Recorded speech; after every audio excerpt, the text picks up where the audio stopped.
वाहिगुरु जी का खालसा वाहिगुरु जी की फतेह। सत श्री अकाल। नमो बुद्धाय। जम्मू सच। निवास साथियों, सलाम अलैकुम साथियों। भाई सो मानवता न्यूज चैनल पर आप सभी का स्वागत है। मैं मेघराज सिंह अमेरिका से। साथियों, आप सभी जानते हैं, हम उठाते हैं गरीबों की आवाज, मजलूमों की आवाज, जिनकी कोई आवाज ही नहीं उठाता, उसकी भाई सो मानवता उठाता है। आज की मुलाकात जिंदे लोगों के साथ। जिंदे हम उनको मानते हैं जो सच बोलना जानते हैं, वरना चुप रहना तो मुर्दे भी जानते हैं। तो आज के हमारे मुख्य जो अतिथि हैं या जो गेस्ट हैं, उनका नाम है दविंदर सिंह, जिन्होंने जो जो है ये यूट्यूब चैनल चलाते हैं, जिसका नाम है कमाल है यार। मतलब कमाल ही कमाल कर रखे, धमाल धमाल कर रखे। तो उनका स्वागत करते हैं, उसके बाद हम सवाल जवाब करेंगे। जी दविंदर सिंह जी, आपका वॉइस ऑफ मानवता न्यूज चैनल पे बहुत बहुत स्वागत। सत श्री अकाल भाई साहब। श्री अकाल भाई साहब। Thank you. आपने अपने चैनल के जरिए हमें प्रमोट करने की कोशिश करी और हमारी इस मेहनत को परखा कि हमने कुछ करके दिखाया है। जी आप जी कैसे हैं? जी बिल्कुल। हमारा मकसद ही यही है कि मतलब अच्छे लोगों को साथ लेके चलना, और या अच्छा जो उनके पास में अच्छा है उनको निकालना, या मतलब उसके उनसे बातें कर करके मतलब जो जो मानवता के लिए कुछ कर सकते हैं उनको आगे बढ़ाना। हमारा मकसद सिर्फ इतना ही है। तो ये चलो अपने बारे में बताइए पहले। तो आप हिसार से हैं, और इसका अपना पूरा नाम, और कितना आपका एजुकेशन है, और कैसे कैसे आपके लाइफ में कैसे आगे बढ़े जी। सर, मेरा नाम देवेंद्र सिंह है और मैं हिसार डिस्ट्रिक्ट से हूँ। जी वैसे मैंने एजुकेशन राजस्थान से करा है अपना। मैं पहले अपने ननिहाल रहा करता था। उसके बाद मैंने राजस्थान में ही अपनी पढ़ाई करी और ग्रेजुएशन मैंने हनुमानगढ़ डिस्ट्रिक्ट से करी थी। जी फाइनली क्या हुआ कि मैंने टीचिंग कराना शुरू करा। जब मैं बीएससी कंप्लीट कर गया था उसके बाद मैंने कोचिंग सेंटर करा था, जो 11th 12th के साइंस के बच्चे होते हैं। जी क्योंकि 11th 12th में मेरे पास नॉन मेडिकल था। और मेरे को याद है कि जब मैं बीएससी सेकेंड ईयर में था तो मेरे पापा को पैरालाइज हो गया था, तो उस समय घर की जो जिम्मेवारियां हैं वो आ गई और उनको उठाने के लिए साथ में मुझे पार्ट टाइम जॉब करना पड़ा। जी बाद में मैंने बीएड कर लिया सीआरयू यूनिवर्सिटी से। और उसके बाद मैंने एमएससी किया फिजिक्स के अंदर से। तो जी फाइनली जब लॉकडाउन लगा था, आपको याद होगा 2020 के अंदर, जी जी जी जी उस टाइम क्या हुआ कि मेरे पास जॉब नहीं रहा और मुझे नीड थी। लेकिन मेरा वोकल अच्छा था सर, तो यूट्यूब के बारे में मुझे पता भी था। मैंने सोचा कुछ मैं कर सकता हूँ। उस टाइम आपको पता होगा बॉर्डर्स हैं वो सीज थी सर। जी जी आवाजाही बंद हो रखी थी, तो मैंने ये कंटेंट उठाया कि हम लोगों की हेल्प भी कर सकते हैं इसके इससे। क्योंकि उस समय क्या हो रहा था, बॉर्डर्स तो बंद थे लेकिन लोग वहां पर जा रहे थे, परेशान हो रहे थे। तो हमने सबसे पहले यहीं से इसकी जर्नी शुरू करी कमाल यार की, कि हम लोगों की हेल्प करेंगे। क्योंकि वहां पे मेरे एक दो फ्रेंड्स थे और उनके जरिए मुझे इन्फॉर्मेशन मिल जाती थी कि किस तरह से बॉर्डर क्रॉस कराई जा सकती है लोगों को इस लॉकडाउन पीरियड के अंदर भी, वो सारी चीजें। तो जी मैंने लोगों को इन्फॉर्मेशन देना शुरू किया, फिर लोग धीरे धीरे मेरे साथ जुड़ना शुरू हुए। उस टाइम क्या हो रहा था कि ऑलमोस्ट नेपाल के लोग जुड़ रहे थे और कुछ इंडिया के लोग जुड़ रहे थे। और जी फिर मैंने उनको पर्सनली एडवाइस करना भी शुरू किया अपने फेसबुक से, कुछ लोगों को अपने व्हाट्सएप से। और धीरे धीरे उनका एंगेजमेंट बढ़ता गया। उस एंगेजमेंट के जरिए मुझे मोटिवेशन भी मिलता रहा और धीरे धीरे करके ये जो जर्नी है वो स्टार्ट हो गई सर। जी जी। वैसे साथियों में बताना चाहता हूँ, मैंने इनका नेपाल की वीडियो देखा था, इनको इसके लिए संपर्क किया शायद, मगर नेपाल से होंगे। तो नेपाल के चक्कर में हमने जो अपने भाई को पहचान लिया, अपने भाई के नजदीक पहुंचे। तो इसमें मैं भी नेपाल से बहुत ज्यादा प्यार करता हूँ। नेपाल एक हमारा पड़ोसी देश है। और आपने देखा हम्म। होगा नेपाल की जो संस्कृति है, नेपाल के जो लोग हैं, बड़े प्यारे लोग हैं। तो मुझे ऐसा लगता है कहीं ना कहीं को कि नेपाल से हमारा रिश्ते तो खैर एक दूसरे के साथ में होते ही हैं कहीं ना कहीं को। तो इसमें नेपाल की वजह से आपका, तो ये जो आपने रखा, जो चैनल का नाम रखा कमाल है यार, तो ये कहाँ से हम्म। आपके पास में फुरना आया? ये फुरना आया या आपके दिमाग में किसी ने, दिव्य शक्ति ने आपको बताया कि ऐसा नाम रखना है इसका? सर, वैसे देख सकते हैं कि दिव्य शक्ति ने ही बताया होगा, क्योंकि मैं उस टाइम समय बता रहा हूँ बहुत ज्यादा डिस्टर्ब चल रहा था। एक तरफ प्रॉब्लम्स चल रही थी घर में, दूसरी तरफ लॉकडाउन। और लॉकडाउन में वैसे भी दिमाग का आपको पता है कहाँ कहाँ वेरी कर रहा था। लोगों के दिमाग में ये तक ख्याल आ गए थे कि जिंदा रहेंगे या नहीं रहेंगे। जी बिल्कुल बिल्कुल बिल्कुल। हाँ, उस टाइम में मेरे को कई चीजों की नीड थी, लोगों से इंटरेक्ट करने की भी, पैसे की भी, इसके साथ साथ अपने आप को ग्रो करने की भी। तो मैं वैसे ही बैठा था एक टाइम, और मेरे दिमाग में ये 5-7 दिन से आइडिया चल रहा था कि हम यूट्यूब के ऊपर कुछ करेंगे। तो अचानक से मेरे दिमाग में क्लिक हुआ, कमाल है यार। तो मैंने कहा चलो इसी के ऊपर नाम रखते हैं और यही नाम अपने आगे बढ़ाएंगे। ठीक। तो ये तो हम्म। मतलब आप इसमें अकेले ही लगे इसमें अपनी टीम में, या कोई और बहुत सारे लोग आपके साथ में जुड़े हुए इसमें जो टीम काम करने वाले होते हैं? जैसे हमारा चैनल चलता है, इसमें तकरीबन 10-15 लोग जुड़े हुए हैं, कोई कहीं से प्रोग्राम करते हैं। तो इसमें आप हम्म। अकेले ही काम करते हैं या कोई और भी साथ में है आपके साथ ही? सर, जब मैंने शुरू किया था तो मैंने अकेले ही इसे शुरू किया था। और उसके जस्ट लगभग 1.5 साल तक लॉकडाउन चला था, तो मैंने खुद ही रन किया था इस चैनल को। उसके बाद हमारा एक फ्रेंड था, विक्रम नाम का एक फ्रेंड है मेरा, अभी भी वो मेरे साथ में ही है। जी और उसके बाद हमने इसको बड़ा करने की सोची, तो हमने 1-2 चैनल और क्रिएट किए। जैसे क्रिकेट के ऊपर क्रिकेट हमने वर्क किया, लॉन्ग वे क्रिकेट नाम से हमारा चैनल था। कुछ हमने म्यूजिक के ऊपर काम किया सर, विक्रम सिहाग नाम से एक चैनल था, उसके ऊपर टीम वर्क किया। और उसमें हमने एक लड़का जो हमारा ही फ्रेंड था उसे और रख लिया। साथ में यूपी से एक लड़का था, उससे हम वीडियो क्रिएट करवाना भी शुरू कर रहे थे। तो कुल जी मिलाकर हमारी 5-6 लोगों की टीम हो गई थी उस समय। और अभी हम जस्ट रन कर रहे हैं 3 चैनल लगभग। एक वीके न्यूज नाम से चैनल है, वो हम बिग बॉस के ऊपर रन कर रहे हैं उसे। और अभी बिग बॉस जब आएगा तो वो अच्छा रन करता है, जब बिग बॉस आता है कंटेंट अच्छा है उस समय का। जी लेकिन ये जो कमाल है यार चैनल है, वो उसका ओनर मैं ही हूँ। इसमें जो वोकल देनी है वो मेरा ही काम होता है, एडिटिंग का काम मेरा ही होता है। सिर्फ और सिर्फ अभी रिसर्च करने के लिए या फिर न्यू जो अपडेट्स हैं वो लाने के लिए विक्रम काम करता है सर। जी जी। चलो, इसमें आप लोगों को बधाई बहुत बहुत, आप लोगों के इसमें जो दमदार वाला काम कर रहे हैं। नहीं तो यहाँ पर तो आपको पता है कि इसमें भारत में जो नेशनल टीवी चैनल जो चलते हैं, ये झूठ से सुबह से लेकर शाम तक झूठ बोलते हैं। और इनकी वजह से आज देश कंगाल की तरफ चलेगा देश। और आप जानते हैं कि इसमें मीडिया का बहुत बड़ा रोल होता है। मीडिया आजकल की डेट में इतने पावरफुल है कि ये चाहे तो इंसान को गिरा भी सकता है, चाहे उसको इंसान को उठा भी सकता है। गिरे हुए को उठा देता है, नहीं, और जो अच्छे भले को गिरा देता है। तो इसमें आपने लोगों ने अच्छा काम किया, इसके लिए आप लोगों की टीम को बहुत बहुत बधाई। और उम्मीद करते हैं कि इसी तरीके से आप लोग जो है ईमानदारी से, सच्चाई से और मानवता के लिए काम करते रहेंगे। तो मेरा अगला सवाल ये है, जैसे मतलब बहुत सारा आपने देखा होगा कि जब कंटेंट डालते हैं उसमें ऐसा तो है नहीं जो सबको पसंद आ गया हो। उसमें बहुत सारे लोगों को ऐसे लगता है भी इन्होंने हमारे अगेंस्ट बोल दिया या कुछ ऐसा हुआ। तो इसमें जो धमकी वगैरह भी आती है, आप लोगों को ऐसी आई होगी कई बार। तो ऐसा हुआ कभी ऐसा लाइफ में कि जिसकी वजह से आपको धमकी आई हो और चैनल बंद कगार में पहुंचा हो, ऐसा हुआ कभी? नहीं सर, वैसे कोई धमकियां नहीं आई। एक बार मेरे को याद है कि यहाँ के ही और चैनल चल रहे थे। जैसे उस टाइम आरोही फिल्म करके एक नाम का चैनल चल रहा था, और नेपाल इंडिया वर्ल्ड नाम का, जो कि अभी भी रन कर रहे हैं। जी उनके साथ एक फ्रेंड भी था, तो मैंने एक वीडियो डाला था। किसी ने रोस्ट किया था नेपाल इंडिया वर्ल्ड वाले को। जी। आपके पास वीडियो प्रॉपर आ रही है सर? ये आ गया आ गया हाँ जी। हाँ, तो उन्होंने रोस्ट किया था, तो मैंने उनके ऊपर वीडियो बनाया था। तो उस टाइम वो जो आरोही फिल्म वाले हैं वो मेरे पास कांटेक्ट करते हैं कि आपका चैनल उड़ा दिया जाएगा, हम स्ट्राइक दे देंगे, ऐसे कर देंगे। तो उस टाइम मैं न्यू था वैसे। फिर मैंने इधर उधर इंफॉर्मेशन ली, और उसके बाद उन्हें कहा कि आपसे जो मर्जी होता है वो कर लीजिए आप। अगर आप चैनल को सही वे में चलते हुए भी उड़ा सकते हैं, तो आप जिस तरह से रोस्ट कर रहे हैं उस वे में हम फिर आपका भी उड़ा सकते हैं। जी तो फाइनली उनके साथ भी हमारी फ्रेंडशिप हो गई थी बाद में। अभी वो हमसे कांटेक्ट में भी हैं, और जी। अभी उनका नेचर अच्छा भी है, ऐसी कोई बात नहीं है।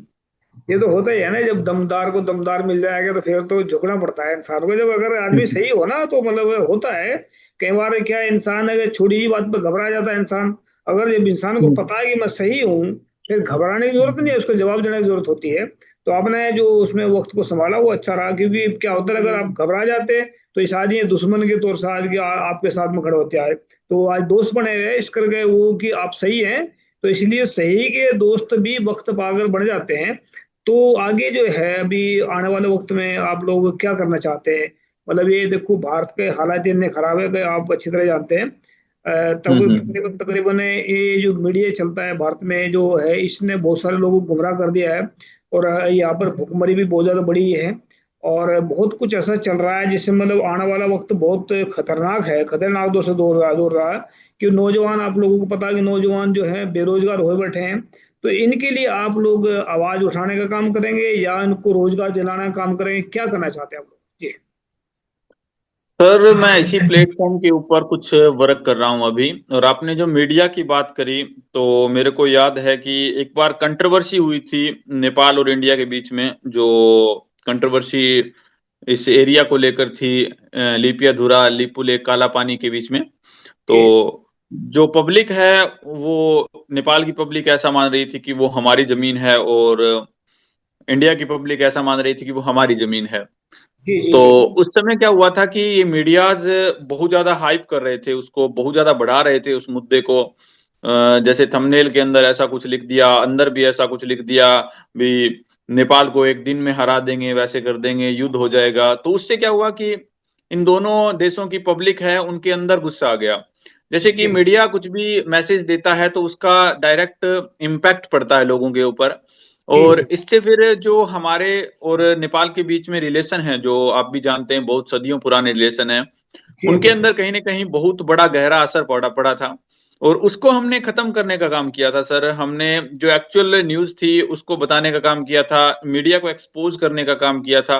धीरे धीरे लोग समझने भी लगे हमें, और हमारे वीडियोस को काफी ज्यादा लव, या फिर ऐसे कहें कि इंगेज करने लगे। लोग शेयर कर रहे थे कि एक्चुअल न्यूज़ ये है, हम बिना मतलब लड़ रहे हैं। और पॉलिटिक्स की अगर बात करें सर, तो इसके अंदर काफी हद तक हम कह सकते हैं कि पॉलिटिक्स भी इन्वॉल्व थी। लेकिन हमने उनको भी एक्सपोज करना शुरू किया कि ये सिर्फ और सिर्फ एक वोट बैंक के लिए किया जा रहा है, चाहे वो इंडिया से हो, चाहे फिर वो नेपाल से हो, दोनों तरफ से।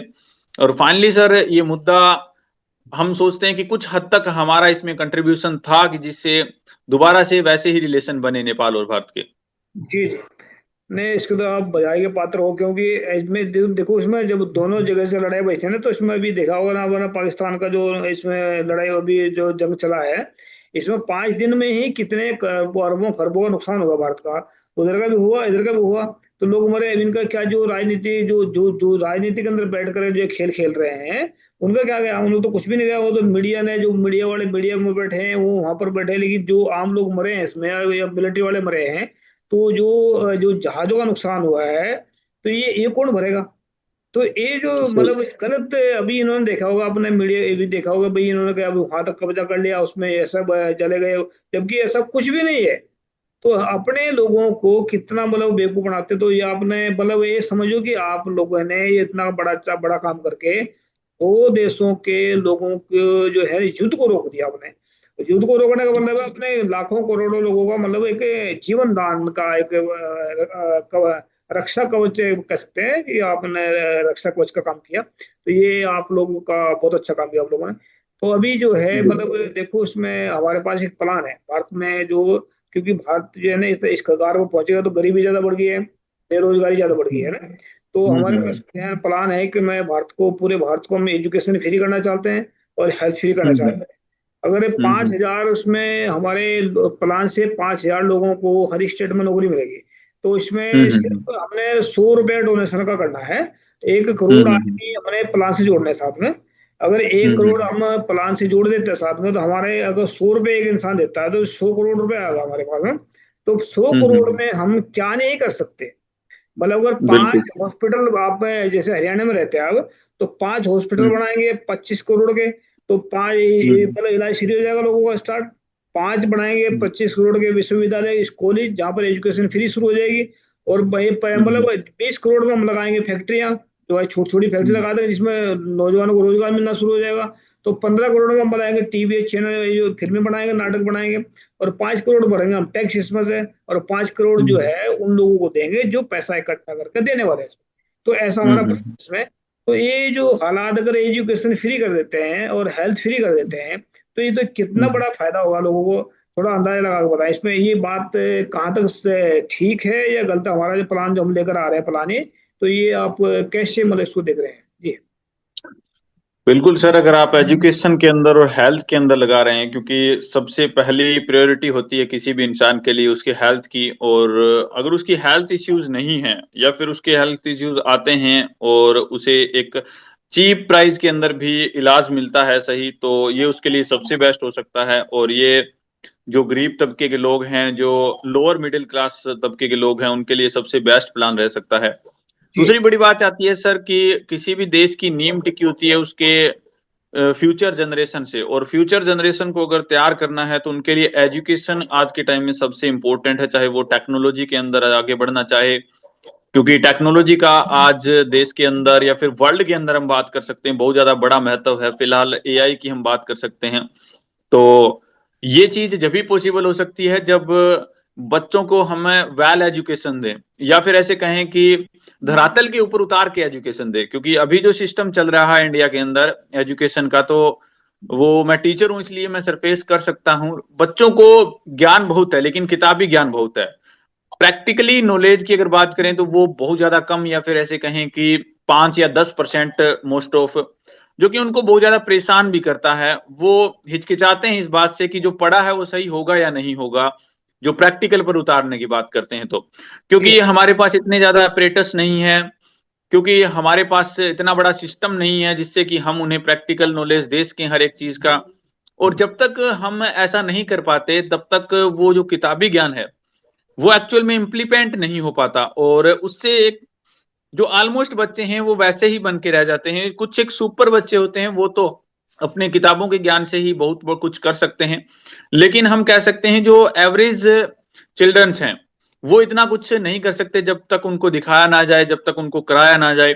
तो इस सेक्टर के अंदर अगर हम एजुकेशन को और ज्यादा अपर लेवल पे लेकर जाते हैं तो ये बेस्ट ऑफ बेस्ट प्लान हो सकता है सर जी आपका। और आपने एजुकेशन की बात करी वो मुझे सबसे अच्छा भी लगा। जी जी।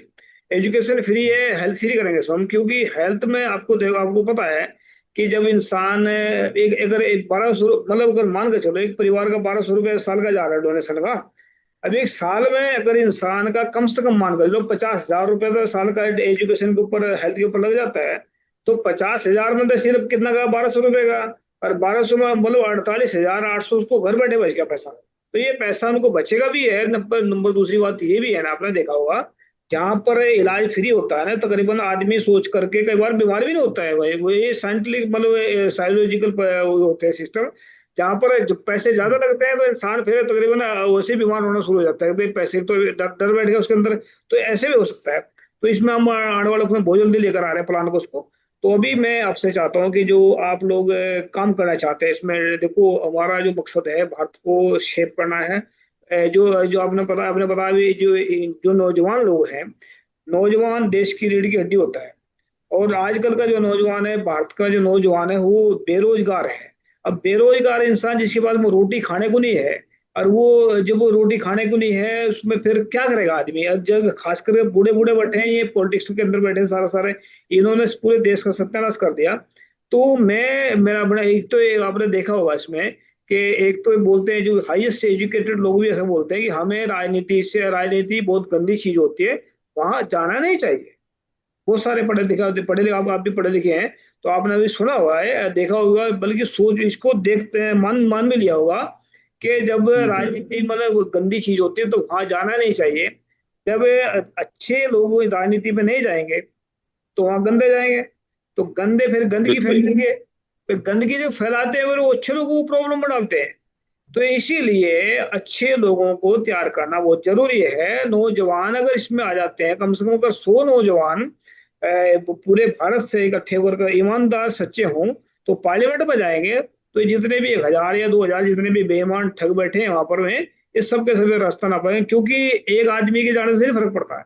आपने देखा होगा बहुत सारे बिल्कुल ये भी हैं अंदर, तो उनको लात मार के बाहर बाहर निकाल दिया, तो क्या फर्क पड़ता है? जब तो मतलब अगर कम से कम 100 नौजवान हों, अरे मतलब कल को आने वाला वक्त अगर नौजवान संभालना चाहते हैं अपने भविष्य को, देश को बचाना चाहते हैं, तो आना पड़ेगा इनको साथ में, क्योंकि नौजवान ही देश को संभाल सकते हैं। ये आपको अच्छी तरह पता है। इस पर क्या कहना चाहेंगे आप? बिल्कुल सर, वेल एजुकेटेड और नौजवान है तो उसके अंदर जुनून भी होता है किसी भी चीज को चेंज करने का। और सबसे बढ़िया बात कही आपने कि नौजवान अगर पार्लियामेंट में जाएंगे तो वो परिवर्तन लाएंगे। जी लेकिन इससे पहले जरूरी है कि नौजवानों को प्रिपेयर करा जाए एक सूटेबल वे के अंदर, क्योंकि नौजवान एक ऐसा शब्द है सर कि वो कुछ भी कर सकता है। वो सही करे ये भी कोई जरूरी नहीं है। अगर उसे मिसगाइड होता है तो वो अपने जो आइडियाज है वो इम्प्लीमेंट कर सकता है गलत वे के अंदर, और उसे अगर सही गाइडेंस मिले तो वो आइडियाज है वो सही वे के अंदर इम्प्लीमेंट कर सकता है। हम कह सकते हैं कि एक प्रकार का एनर्जेटिक बम है नौजवान, जो कि बहुत बड़ा परिवर्तन पॉजिटिव वे के अंदर भी ला सकता है और नेगेटिव वे के अंदर भी ला सकता है। वो डिपेंड करता है कि हम उसकी एजुकेशन किस लेवल की कर चुके हैं। वो डिपेंड करता है कि हम उसे किस इन्वायरमेंट के अंदर रख रहे हैं। और वो डिपेंड करता है कि उसके अंदर जो हमने मानवता भरी है वो क्या एक्चुअल में भर जा चुकी है। ये सारी चीजें, ये सारे फैक्टर अगर सही से उसके अंदर फिट हैं तो नौजवान से बेस्ट लीडर देश के लिए कोई नहीं हो सकता। लेकिन अगर तो जरा सी भी चूक हो जाती है इस चीज में तो नौजवान से बेकार लीडर भी, मेरा मानना ये है कि कोई नहीं हो सकता। तो इसके ऊपर पहले वर्क करना पड़ेगा सर, तब जी जाके बिल्कुल। हम कह सकते हैं कि हमारे 100 नौजवान वहां पे जाएं। ये कंफर्म है कि परिवर्तन बहुत बड़ा ला सकते हैं वो, क्योंकि उनके अंदर जितनी एनर्जी है, जितना उनके अंदर पोटेंशियल होता है, उतना एक वृद्ध के अंदर नहीं हो सकता, या फिर जो 50 मिडिल एज का इंसान होता है उसके अंदर नहीं होता। उसे और आइडियाज आने शुरू हो जाते हैं अपने परिवार से रिलेटेड, या फिर हम कहें कि उसे डर, या फिर किसी भी चीज में एंटर करने की जो बात करते हैं हम, उसमें उसे डर लगना शुरू हो जाता है। नई चीज में एंटर करना उसके लिए बहुत ज्यादा कठिन होता है। लेकिन नौजवान के लिए ये चीज बहुत ज्यादा सुटेबल होती है, क्योंकि वो डरता नहीं है किसी भी नई चीज को इम्प्लीमेंट करने में। तो सिर्फ और सिर्फ इसके ऊपर ये फोकस किया जा सकता है कि how can we prepare everyone, या फिर ऐसे कहें कि जो फ्यूचर ऑफ इंडिया है, जो नौजवान है उनको कैसे पहले से रेडी करा जाए। जी, जी, बिल्कुल, बिल्कुल। नहीं देखो इसमें हमने जो एजुकेशन फ्री करने की बात करी, जो हेल्थ फ्री करने की बात करी, हमने यहाँ से स्टूडेंट को शुरुआत में ही ऐसी हम चीज़ बताएँगे कि ताकि उसका मन, दिमाग देश के लिए, इंसानियत के लिए ऐसा काम करे कि दुनिया इजाद करे इसमें बैठ कर के, क्योंकि आज जो है ना देश के लिए काम नहीं कर रहे। यहाँ पर जो नेता बैठे हैं भारत में, वो भारत के क्या पूरे वर्ल्ड में देख लो आप, हालात इतने खराब बने पड़े हैं। आजकल की डेट में तो एक-दूसरे को मारने काटने में लगे। यूक्रेन का देख लो आपने, यूक्रेन में जो है इसमें यूक्रेन में रूस में युद्ध चल रहा है। इसमें गाजा में देख लो, इसमें जो सामने बैठा हुआ जो देश, उसमें उसमें जो युद्ध चल रहा है। तो अभी पाकिस्तान का हो बैठा है। तो इसका मतलब क्या है कि जो नेता है, नेता एक बहुत बड़ी पावर होती है, इन्होंने गलत इस्तेमाल करके उसको जो है ऐसा नुकसान पहुंचाया। तो हम यही चाहेंगे कि इसमें आने वाले वक्त में इसको हम इम्प्लीमेंट कैसे कर सकते हैं, क्योंकि नौजवानों का देश है। आपका कल को नौजवान अगर सही होंगे तो देश को भी संभालेंगे, बुजुर्गों को संभालेंगे। आजकल की डेट क्या हो रहा है, आपको देखा होगा आपने कि बुजुर्गों के लिए जो वृद्धाश्रम बने हैं, घर से बाहर निकाल देते हैं और माँ बाप को निकाल देते हैं। बहुत सारे लेकिन ये कहाँ से प्रॉब्लम आई चल करके, क्योंकि नौजवानों के अंदर जो है ना वो शांति नहीं है, प्रेम नहीं है, उनके अंदर इंसानियत नहीं है। तो माँ बाप तो छोड़े, दूसरों को तो क्या करेंगे, हेल्प वो माँ बाप की हेल्प करना बंद कर देते हैं। तो ये कहाँ प्रॉब्लम आ रही है, तो ये भी देखेंगे आने वाले वक्त में। तो ऐसा कोई मैसेज देना चाहते हैं पूरे वर्ल्ड में जो मैं आपसे नहीं पूछ पाया हूँ, तो खास मैसेज कोई देना चाहते हो बताएं भाई साहब जी। मैसेज सर यही है कि पूरे वर्ल्ड के अंदर जो ये युद्ध चल रहे हैं उनको समझकर उनको कैसे लोक किया जाए, और हमारे देश के अंदर कैसे शांति हमेशा स्थापित बनी रहे, ये सबसे बड़ा मैसेज रहेगा। क्योंकि सबसे पहली बात होती है कि आपके देश के अंदर आपस में भाईचारा या फिर प्यार प्रेम बढ़ता रहे, जिससे दूसरे दिमाग जो अपना है वो कार्य करेगा अच्छे से, या फिर हम कहें कि एक पॉजिटिव इंटेंट हर एक जगह आपको मिलेगा तो आप पॉजिटिविटी के साथ आगे बढ़ेंगे। और वर्ल्ड को चाहिए कि वो एकजुट होकर काम करे, क्योंकि अभी जो चीजें चल रही हैं, जैसे बात कर सकते हैं बहुत बड़े बड़े क्राइसिस हमारी नेचर भी दे रही है। और ये भी मुझे लगता है कि हमारे ना काम करने की वजह से, या फिर हम नेगेटिव वे के अंदर चल पड़े हैं, इसकी वजह से आ रहे हैं। इसके बाद अगर बात करें एक देश की, तो देश के अंदर भी अगर हम आपस में लड़ते हैं तो हम सोच सकते हैं कि उससे नुकसान ही होना है। और अगर नुकसान होता है तो हमारे देश की जीडीपी वगैरह ये भी काफी ज्यादा डाउन चली जाती हैं, जिससे बेरोजगारी की समस्या बढ़ती है।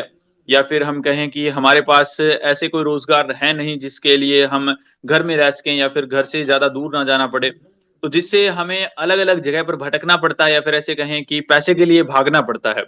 और यही मुझे लगता है कि सबसे बड़ी प्रॉब्लम आती है जब आपने माता पिता की बात करी, तो वो इतने ज्यादा स्ट्रेस्ड फील करते हैं कि उनको टाइम ही नहीं होता अपने माता पिता को टाइम देने के लिए। वो इस दुनिया के अंदर उलझे पड़े रहते हैं या फिर ऐसे कहें कि पैसे के लिए वो दर दर भटकते रहते हैं। और एक टाइम ऐसा होता है कि उनके साथ ऐसा माइंड सेट हो जाता है कि वो उतना ही पैसा कमा पाते हैं जिससे कि वो अपना खर्चा मुश्किल से चला पाए, तो फिर उसको गुस्से का यहाँ पे शिकार होना पड़ता है। फाइनली उसके पास अगर पैसा हो भी गया तो वो अपने गुस्से को नहीं छोड़ सकता, क्योंकि वो इसके अंदर अडेप्ट कर चुका है। और फिर अगर उसके पास पैसा है या फिर नहीं है ये मैटर नहीं करता, उसकी आदतें बन चुकी हैं और फिर वो अपने माता पिता को भी सही नहीं रख सकता, मेरा ये मानना है। ऐसे केस मैंने बहुत देखे हैं। कुछ लोग फॉरेन के अंदर गए हुए हैं और उनके पास पैसा हो गया, काफी ज्यादा पैसा हो गया, उसके बावजूद भी वो अपने माता पिता को या तो पास में नहीं रख रहे हैं, पास में अगर रख रहे हैं तो उनका ख्याल नहीं रख रहे हैं, प्रताड़ित कर रहे हैं।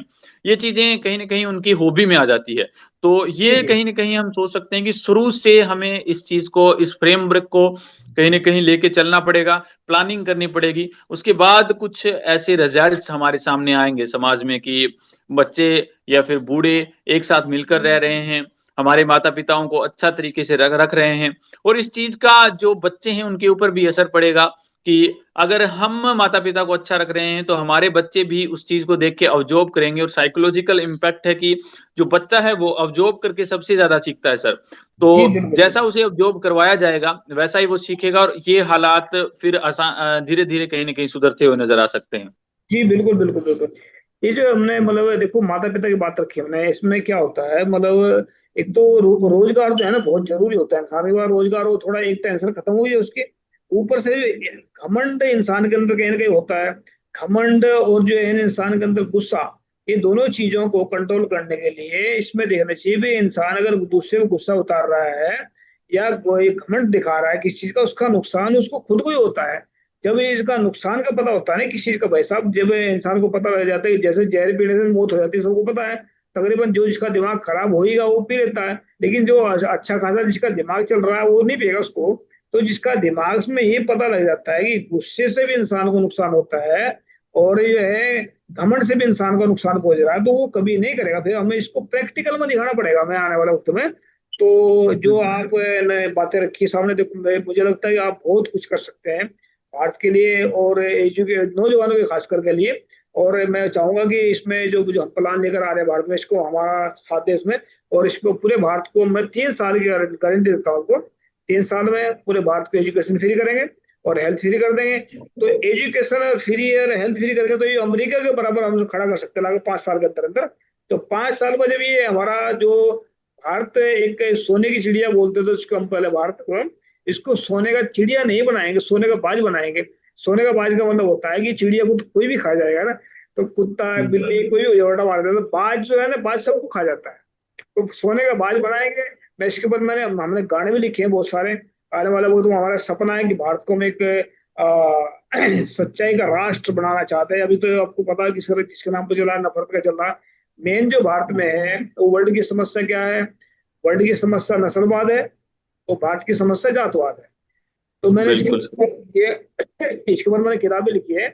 हम करेंगे जात पात का सर्वनाश, जात पात और नस्लवाद का सर्वनाश। तो क्या है ना कि जात पात अगर इंसान के अंदर से मर जाती है तो वहां पर जब जब एक तो जो जिनको छोटी जात का बोलते हैं उनके अंदर हीन भावना बसी होती है, और जो अपने आप को बड़ी जात का मानते हैं उनके अंदर घमंड बसा होता है। तो दोनों को अंदर से इंसानियत को खा लिया है। अब दोनों परेशान है, तो वो उसकी गालियां निकालता है, वो उसको गालियां निकालता है। तो दोनों खुश हो जाते हैं गाली निकाल कर, लेकिन ये नहीं पता कि तुमने अपनी इंसानियत खो दी है।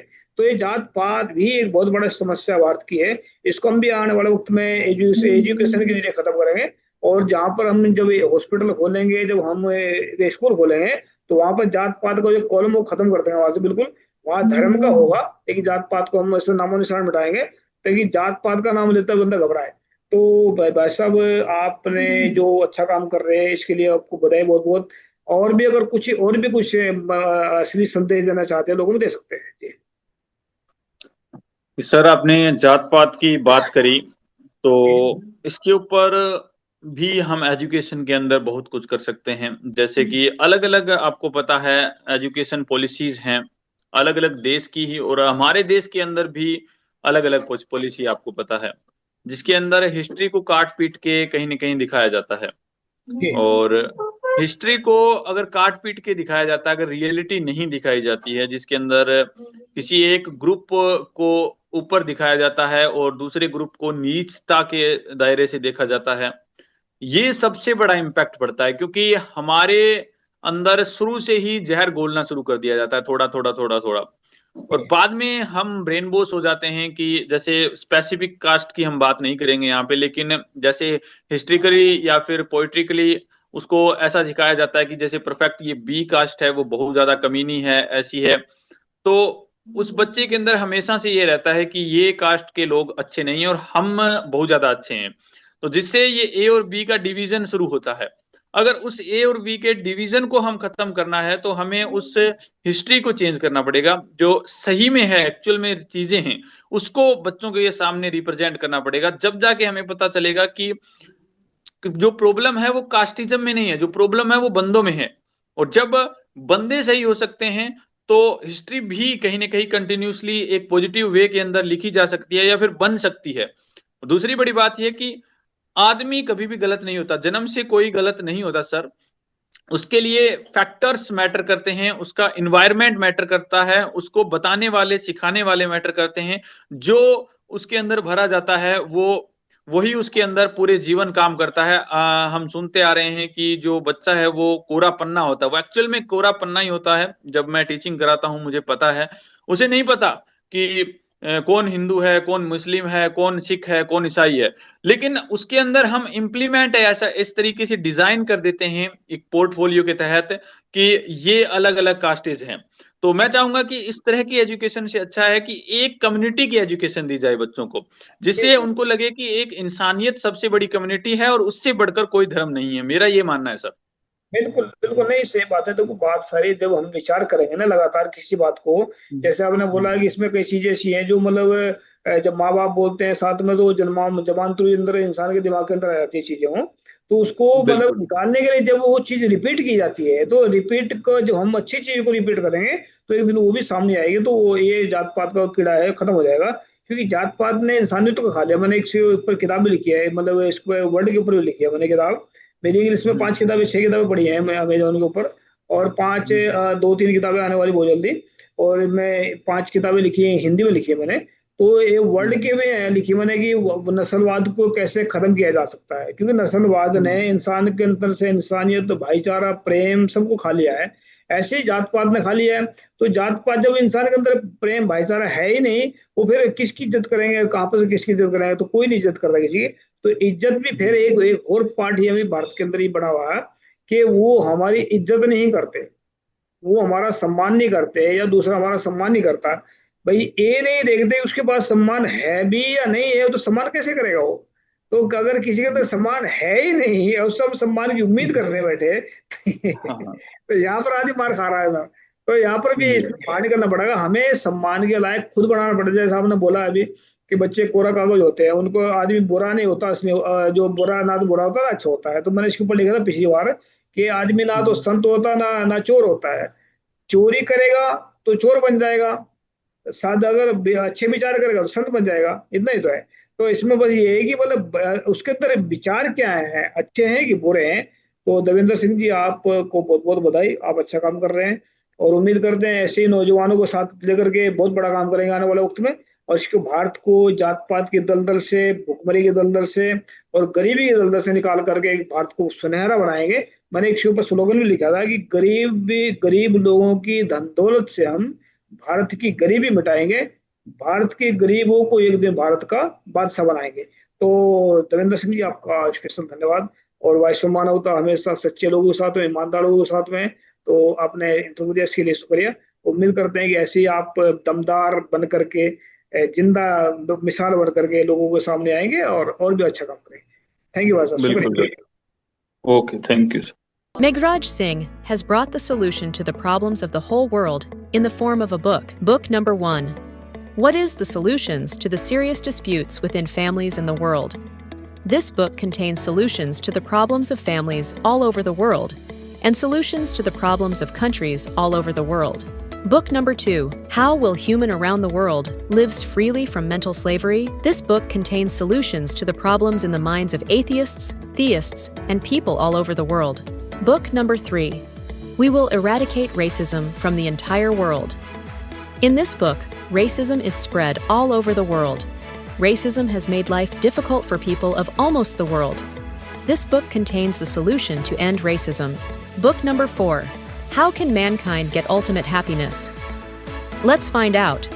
In this book, people from all over the world can make their lives happy, and by solving the problems, ways have been explained in this book. Book number 5, How Poor Meghraj Singh Became the King of Satyayog. This book contains 30 parts of the story related to the life of Meghraj Singh, in which every word is full of truth. The people who read this book will never be disappointed in life and will never fail. After reading this book, all people will live life with self-respect and will be successful happily. Although there are many writers in the world, some write novels, some write poetry, some write common books, some write very big films. But Meghraj Singh has taken up the task of writing books, keeping in mind the problems of humans all over the world. Have done.